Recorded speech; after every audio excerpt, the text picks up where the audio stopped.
Hi, everybody. As President and Commander-in-Chief, my greatest responsibility is the safety of the American people. And in our fight against terrorists, we need to use every effective tool at our disposal, both to defend our security and to protect the freedoms and civil liberties enshrined in our Constitution. But tomorrow, Sunday at midnight, some important tools we use against terrorists will expire. That's because Congress has not renewed them, and because legislation that would, the USA Freedom Act, is stuck in the Senate. I want to be very clear about what this means. Today, when investigating terrorist networks, our national security professionals can seek a court order to obtain certain business records. Our law enforcement professionals can seek a roving wiretap to keep up with terrorists when they switch cell phones. We can seek a wiretap on so-called lone wolves, suspected terrorists who may not be directly tied to a terrorist group. These tools are not controversial. Since 9/11, they've been renewed numerous times. FBI Director James Comey says they are essential and that losing them would severely impact terrorism investigations. But if Congress doesn't act by midnight tomorrow, these tools go away.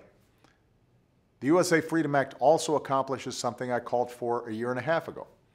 It ends the bulk metadata program, the bulk collection of phone records, as it currently exists, and puts in place new reforms. The government will no longer hold these records. Telephone providers will. The Act also includes other changes to our surveillance laws, including more transparency, to help build confidence among the American people that your privacy and civil liberties are being protected. But if Congress doesn't act by tomorrow, at midnight, these reforms will be in jeopardy as well. It doesn't have to be this way. The USA Freedom Act reflects ideas from privacy advocates, our private sector partners, and our national security experts. It already passed the House of Representatives with overwhelming bipartisan support, Republicans and Democrats. That doesn't happen very often. A majority of the Senate, Republicans and Democrats, have voted to move it forward. So what's the problem? A small group of senators is standing in the way. And unfortunately, some folks are trying to use this debate to score political points. But this shouldn't and can't be about politics. This is a matter of national security.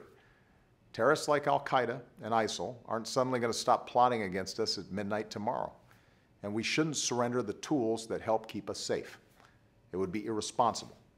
It would be reckless. We shouldn't allow it to happen. So today I'm calling on Americans to join me in speaking with one voice to the Senate. Put the politics aside, put our national security first. Pass the USA Freedom Act now, and let's protect the security and civil liberties of every American. Thanks very much.